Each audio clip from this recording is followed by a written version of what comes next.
Hello everyone, मैं कीर्ति शर्मा और आप देख रहे हैं प्रिडिक्टेबल लर्निंग। प्रीवियस वीडियो में गाइज हमने सिरसा पार्ट 1 किया था।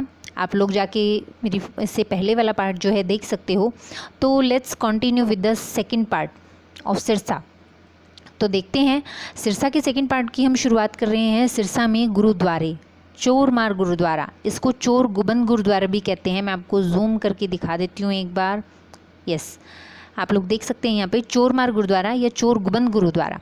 यहाँ पे जो थे गुरु नानक देव जी आए थे एक बार, और जो पीर बाबा जी थे वो यहाँ पे रहते थे। तो उन्होंने बोला था कि ध्यान और जप के बारे में पूछा था उन्होंने नानक देव जी से। तो उन्होंने जब उन पीरों को इसके महात्म के बारे में बताया कि क्या होता है ध्यान और क्या होता है जप, तब उन लोगों को कुछ भी समझ में नहीं आया। तब उन्होंने क्या किया कि आप हमारे साथ 40 दिन का जप करके दिखाओ, जप और ध्यान एक्चुअल में होता क्या है। ठीक है, तो उन लोगों के कहने पे वो ध्यान की मुद्रा में बैठे, उन्होंने ध्यान लगाया, जप किया, निर्जल रह के, निराहार रह के। तो जब 40 दिनों के बाद उन्होंने अपनी आँखें खोली, तब उन बंदों के चेहरे जो थे वो मुरझाए हुए थे, बिना खाने के, बिना उसके। लेकिन गुरु नानक देव जी के चेहरे पे जो तेज था, जो रौनक थी, वो उनकी शक्ति को, उनकी महिमा को मान गए थे। यानी कि इस गुरुद्वारे का संबंध जो है गुरु नानक देव जी से माना जाता है। यहाँ पे 5 पीरों की कोठरियाँ आज भी मौजूद हैं। ठीक है, तो ये था आपका चोरमार गुरुद्वारा। अगला है आपका चिल्ला साहिब गुरुद्वारा। चिल्ला साहिब गुरुद्वारा जो है ये बाबा बघेल सिंह होते थे यहाँ पे। वो यहाँ पे आए थे, बचपन से ही उनका जो ध्यान है धार्मिक कार्यों में था, भगवान की भक्ति में था। उन्होंने अपना जीवन काल देश की सेवा में बिताया, लोगों की सेवा में बिताया, और यहाँ पे अपना शरीर जो था उन्होंने त्यागा था। इसीलिए और हर साल, आज भी हर साल यहाँ पे चिल्ला साहिब गुरुद्वारा में उनके उस तिथि को बड़े धूमधाम से मनाया जाता है हर साल, बाबा बघेल सिंह को। ये है आपका चिल्ला साहिब गुरुद्वारा। अगले आते हैं आपके मेले और मंदिर। राम देवी का मंदिर, ये हरियाणा का सबसे प्रसिद्ध मंदिर है। राम देवी का मंदिर सबसे प्रसिद्ध मंदिर, और सबसे बड़ा मेला लगता है राम देवी का मेला। ठीक है, ये है कागदाना में। कागदाना से 1 किलोमीटर दूर गिगू रानी है, वहाँ पे लगता है ये। लेकिन बोला ये कागदाना में ही जाता है कि कागदाना में लगता है राम देवी का मेला।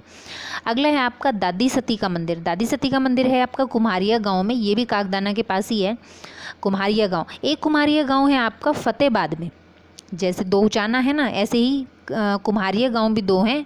एक तो यहाँ सिरसा में और एक फतेहबाद में, कुचाना 2। एक तो जींद के पास हो गया, एक आपका है करनाल में। जस्ट वैसे बता रही हूँ आपको नॉलेज के लिए। और अगला है आपका तारा बाबा की कुटिया। जो तारा बाबा की कुटिया है ये बहुत फेमस है।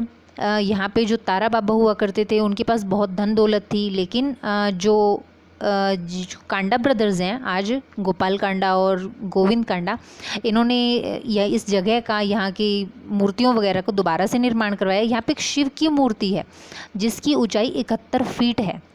71 फीट की ऊंचाई की एक शिव की मूर्ति है यहाँ पे। और ये जो सारी धन दौलत है ये तारा बाबा की थी और इसकी बहुत मान्यता है। अगला है आपका डेरा सच्चा सौदा। जो डेरा सच्चा सौदा है इसकी स्थापना हुई थी 29 अप्रैल 1948 को, 29 अप्रैल 1948 को। इसकी स्थापना, इस डेट को शाह मस्ताना जी महाराज ने की थी। तो मस्ताना जी यहाँ पे क्रिकेट स्टेडियम भी है, और जो मात्र यानी कि 45 दिनों में उनके भक्तों ने फ्री ऑफ कॉस्ट बना दिया था, सिर्फ भक्तिवश बोलते ना जिसको। तो मस्ताना जी क्रिकेट स्टेडियम है यहाँ पे। इसके जो संस्थापक थे वो शाह मस्ताना जी महाराज थे, और इस स्टेडियम को बनाने के लिए जो मिट्टी आई थी वो ऑस्ट्रेलिया से आई थी। सच्चा सौदा का जो मेला है वो भी लगता है, लेकिन वो मेला यहाँ नहीं लगता, वो जींद में लगता है। कि हम लोगों ने जब जींद डिस्ट्रिक्ट किया था तब हमने पढ़ा था कि डेरा सच्चा सौदा का जो मेला होता है वो जींद में लगता है। ठीक है, एक जो डेरा सच्चा सौदा है यहाँ पे, यहाँ से एक अखबार निकलता है, वो है सच कहूँ। ठीक है, वो भी इनका है, डेरा सच्चा सौदा का।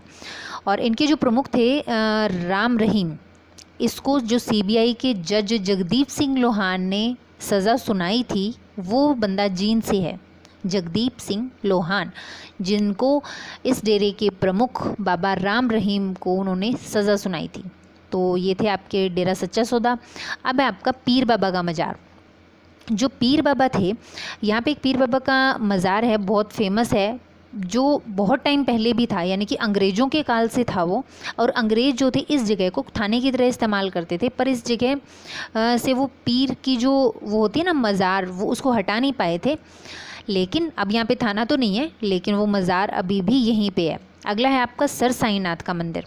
सर साईनाथ का मंदिर जो है वहाँ पे, यहाँ पे चैत्र शुद्धि जब संवत जब नया संवत शुरू होता है, चैत्र शुद्धि नवरात्र आता है आपका पहला, तो यहाँ पे पूरा शहर पूजा करने आता है। यहाँ पे बहुत मान्यता है सर साईनाथ की। तो यहाँ पे सुबह 4 बजे से लाइन शुरू होती है, लोग बहुत मानते हैं इस जगह को। अगले हैं आपके मेले। रामदेवी का मेला मैंने आपको बताया हरियाणा का सबसे बड़ा मंदिर है और ये प्रसिद्ध मंदिर है। और सबसे बड़ा मेला जो है वो रामदेवी का मेला, एक बाबा भूमन शाह का मेला लगता है। बाबा भूमन शाह का मेला कहाँ लगता है, ये भी सिरसा में। एक है राधा स्वामी का मेला। राधा स्वामी का मेला लगता है सिरसा के पास सिकंदरपुर में। एक होता है गणगौर का मेला। गणगौर का मेला लगता है सिरसा में। ये क्या होता है गणगौर? गणगौर जो है एक तरह का डांस फॉर्म है। Gangaur is a dance form. ये जो स्पेशल तरह का जो डांस फॉर्म है, गणगौर हिसार का प्रसिद्ध है। गणगौर जो डांस फॉर्म है वो हिसार का सबसे फेमस माना जाता है। जैसे हम लोग बोलते हैं ना, कहीं की कुल्फ़ी ज़्यादा फेमस होती है, कहीं का पेठा ज़्यादा फेमस होता है, ऐसी। तो गणगौर जो नृत्य है वो हिसार का ज़्यादा फेमस है। राधा स्वामी का मेला आपका सिकंदरपुर में लगता है, सिरसा के पास। और ये सच्चा सौदा मेला ये आपका जींद में लगता है, मैंने अभी बताया था आपको। अगला है आपका प्रमुख पैलेस। प्रमुख पैलेस है यहाँ पे सुरखान पैलेस। ये सरकारी पैलेस है। पैलेस यानी कि जहाँ आपको रहने की और खाने की सुविधाएं प्लस कंबाइन में मिलती हैं, वो आपका पैलेस होता है। ये एक सरकारी जो जगह है। इस पैलेस की ब्रांड एम्बेसडर धर्मेंद्र और हेमा मालिनी हैं। द फिल्म स्टार धर्मेंद्र और हेमा मालिनी। इसका जो लोगो है वो मोर का निशान है इस पैलेस का, ठीक है। अगला है आपका वन्य जीव अभयारण्य। जो वन्य जीव अभयारण्य है सिरसा का, वो है अबूब शहर वन्य जीव अभयारण्य। ये सबसे बड़ा वन्य जीव अभयारण्य है। ये कितने हेक्टेयर भूमि में है? देखो मैंने यहाँ पे ब्रैकेट में डाला हुआ है 115-30 हेक्टेयर। 115-30 हेक्टेयर ये मैंने ब्रैकेट में डाला हुआ है। ये इतने हेक्टेयर जगह में फैला हुआ है, यानी कि ये इतने एरिए में है ये अभयारण्य है, ठीक है। एक और आपको कई बार दे दिया जाता है कलेसर राष्ट्रीय उद्यान और कलेसर वन्य जीव अभयारण्य। ये दो अलग अलग चीज़ें हैं, कलेसर राष्ट्रीय उद्यान और कलेसर वन्य जीव अभयारण्य। और ये वैसे तो ये बहुत बड़ा है, और असल में जो है अबूब शहर वन्य जीव अभयारण्य है ये बड़ा है। लेकिन कई बार बुक्स में क्या करते हैं, कलेसर राष्ट्रीय उद्यान और कलेसर वन्य जीव अभयारण्य दोनों का एरिया जो है वो इकट्ठा दिया होता है, इसी कारण से इसको बड़ा दिखा देते हैं कई बार बुक्स में। लेकिन HSSC में अगर आपको पूछा जाएगा तो आपका अबूब शहर वन्य जीव अभयारण्य ही बड़ा माना जाएगा, तो इस चीज़ को मिस्टेक मत करना। और यहाँ पे पशु पक्षी जो होते हैं वो यहाँ पे मेन जो है वो काला तीतर पाया जाता है। जो विचरण करता है यहाँ पे पशु पक्षी वो है काला तीतर। यहाँ पे मेन इसका वैज्ञानिक नाम जो था मैंने आप लोगों को पिछली वीडियो में भी बताया था, ब्लैक फ्रैंकोलिन। और ये हरियाणा का राज्य पक्षी भी है, सबसे ज़्यादा संख्या में जो है यहाँ पे पाया जाता है। एग्जाम में क्वेश्चन आता है कई बार तीतर प्रजनन केंद्र। जो तीतर प्रजनन केंद्र होता है एक होता है काला तीतर प्रजनन केंद्र, ठीक है। तो जो तीतर प्रजनन केंद्र है वो आएगा आपका पिंजौर पंचकुला में, और जो काला तीतर प्रजनन केंद्र आएगा वो आएगा आपका पिपली कुरुक्षेत्र में, ठीक है। ये आपके हो गई वन्य जीव अभयारण्य। आगे हैं आपके खेल स्टेडियम। खेल स्टेडियम में भगत सिंह खेल स्टेडियम है और एक है शाह मस्ताना जी क्रिकेट स्टेडियम। आगे आता है आपके विद्रोह। 1818 में जो रानिया का विद्रोह हुआ था, 1818 में रानिया का, एक और चीज़, रानिया और जो छिछरोली थे वो दोनों का ही विद्रोह सन 1818 में हुआ था, रानिया प्लस छिछरोली। और रानिया का जो विद्रोह हुआ था ये सन 1818 में, इसका नेतृत्व जापित खान ने किया था। ब्रैकेट में डाला हुआ है मैंने। सन 1818 के रानिया के विद्रोह का नेतृत्व जापित खान ने किया था। और जो रानिया से जो क्रांति थी 1857 की क्रांति, इसका नेतृत्व किया था नूर मोहम्मद ने। क्रांति 1857 की उसका नेतृत्व किया था रानिया से नूर मोहम्मद ने। ठीक है।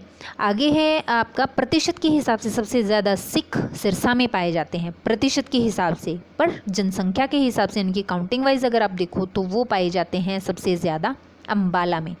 अब चलते हैं हमारे नेक्स्ट पेज की तरफ। आगे हैं हमारे प्रमुख व्यक्तित्व। सबसे पहले है आपके सविता पुनिया। तो कौन थी सविता पुनिया? ये थी बेटी बचाओ बेटी पढ़ाओ की ब्रांड एम्बेसडर, फिलहाल भी हैं।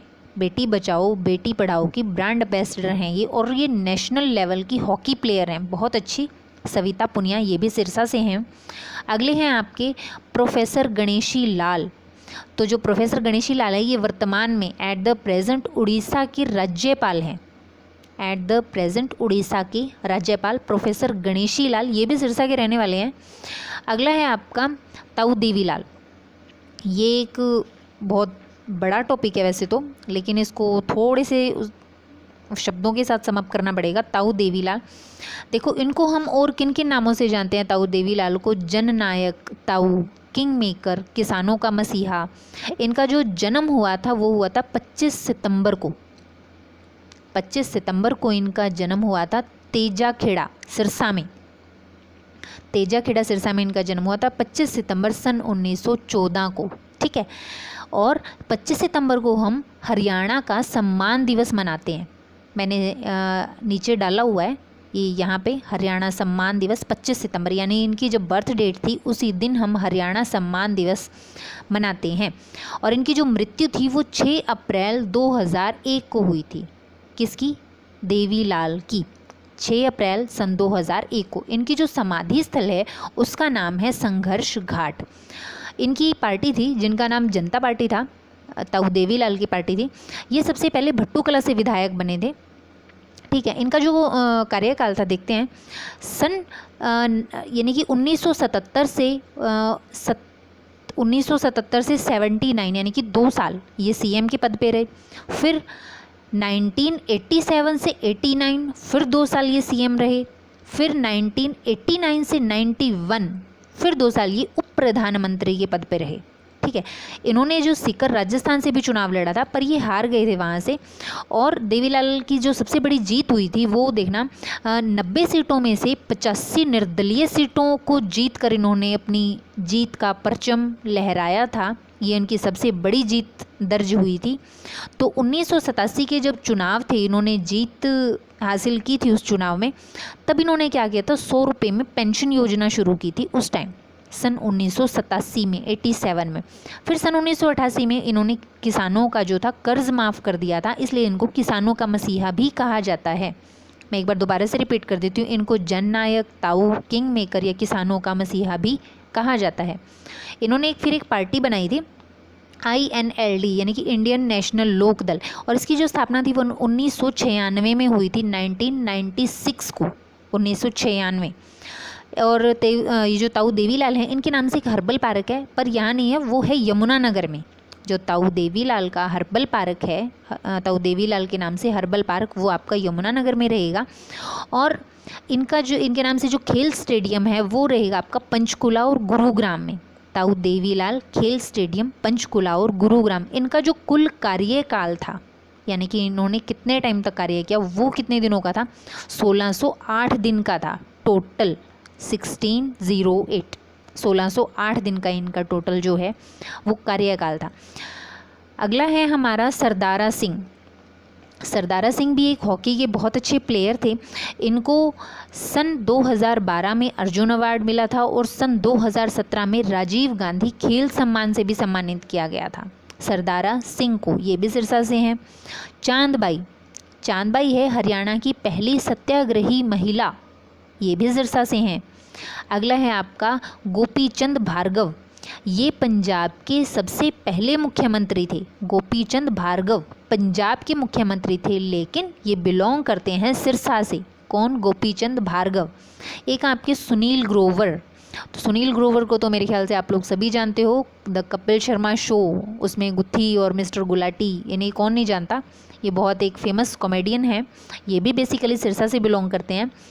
जादूगर सम्राट शंकर, ये भी आपके सिरसा से हैं। जब आप छोटे होते थे तो आपने बहुत शो देखे होंगे जादूगर सम्राट शंकर के, एक्चुअली जब मैं पढ़ती थी यानी कि मेरी उम्र कोई 12-13 साल की रही होगी, तब मैंने इनका शो देखा था एक बार। तो जादूगर सम्राट शंकर जो हैं वो भी आपके सिरसा से हैं। अगला है आपका रेणु घाट, ये आपकी लुदेसर सिरसा से ही हैं। यहाँ पे एक जगह है जिसका नाम लुदेसर है, लुदेसर गांव, ये सिरसा से हैं। ये लेफ्टिनेंट जनरल बनी थी सेना में, रेणु घाट। अगला है आपका ओम प्रकाश चौटाला, ये भी चौटाला गांव से हैं, जो सर्वाधिक 5 बार यानी कि सबसे अधिक बार, कितनी बार, 5 बार सीएम पद की शपथ ले चुके हैं। और वर्तमान के जो डिप्टी सीएम हैं दुष्यंत चौटाला, इन्हीं के पोते हैं ये भी आगे, ये भी सिरसा के चौटाला गांव से हैं, लेकिन वर्तमान में ये कहाँ रहते हैं, हिसार में रहते हैं। इनका नाम जो है गिनीज बुक में भी आया है, दुष्यंत चौटाला का, गिनीज बुक में भी इनका नाम दर्ज हुआ है। ये सबसे युवा हरियाणा के लोकसभा के सबसे युवा सदस्य थे, ये लोकसभा के एमपी बने थे, ठीक है। फिर क्या हुआ था, इन्होंने आईएनएलडी से अलग होके, इंडियन नेशनल लोकदल जो पार्टी थी ना, उससे अलग होकर इन्होंने अपनी पार्टी जन नायक जनता पार्टी बनाई थी, यानी कि जेजेपी, जन नायक जनता पार्टी बनाई थी दुष्यंत चौटाला ने। फिर सन 2014 में हिसार से सांसद का चुनाव जीते थे, कौन, दुष्यंत चौटाला, लेकिन 2019 में ये बीजेपी के एक उम्मीदवार से हार भी गए थे। तो ये थे आपके दुष्यंत चौटाला जी। इन्होंने जब ये जो जेजेपी वाली पार्टी बनाई थी, जन नायक जनता पार्टी, ये बनाई थी उन्होंने 9 दिसंबर 2018 को, यानी कि ये 9 नवंबर सन 2018 में अस्तित्व में आई थी। अब इस पार्टी को राज्य पार्टी का दर्जा भी मिल चुका है। तो ये थे आपके ओम प्रकाश चौटाला जी और दुष्यंत चौटाला जी। अब 25 सितंबर के बारे में हम लोग पहले बात कर चुके हैं। जो 25 सितंबर है वो आपकी ताऊ देवीलाल की जन्म तिथि थी ना, उसी को हरियाणा सम्मान दिवस मनाया जाता है। और उसी से ठीक 2 दिन पहले हरियाणा शहीदी दिवस हम लोग मनाते हैं 23 सितंबर को। क्या होता है 23 सितंबर को? इस दिन राव तुलाराम की मृत्यु हुई थी, यानी कि वो शहीद हुए थे इस दिन। ये सन 1963 में काबुल अफ़गानिस्तान का जो युद्ध था, वहाँ पे ये शहीद हो गए थे। ये स्वतंत्रता सेनानी थे और इसी दिन इनकी जो इसी तिथि को, यानी कि ये शहीदी दिवस के रूप में हम लोग मनाते हैं। आगे है आपका हरियाणा में कितने हिंदू और कितने मुसलमान हैं। हरियाणा में टोटल 87% हिंदू है, 7% यहाँ पे मुसलमान है, 4% यहाँ पे सिख हैं और 2% अन्य धर्म यानी कि जैन और बौद्ध वगैरह हैं। जैन धर्म सबसे ज़्यादा कहाँ है, क्या आप लोग बता सकते हो? हिसार में। जैन धर्म सबसे ज़्यादा है हिसार में और मुस्लिम कौम सबसे ज़्यादा है आपकी मेवात में। तो ये था आपका सिरसा पार्ट 2। इसके साथ ही हमारा ये टॉपिक यहाँ ख़त्म होता है। अगर आप लोगों को ये इन्फॉर्मेशन अच्छी लगी हो तो प्लीज़ लाइक और शेयर ज़रूर करना। और हरियाणा के तीसरे ज़िले और नए टॉपिक के साथ we will see you soon. तब तक के लिए नमस्कार।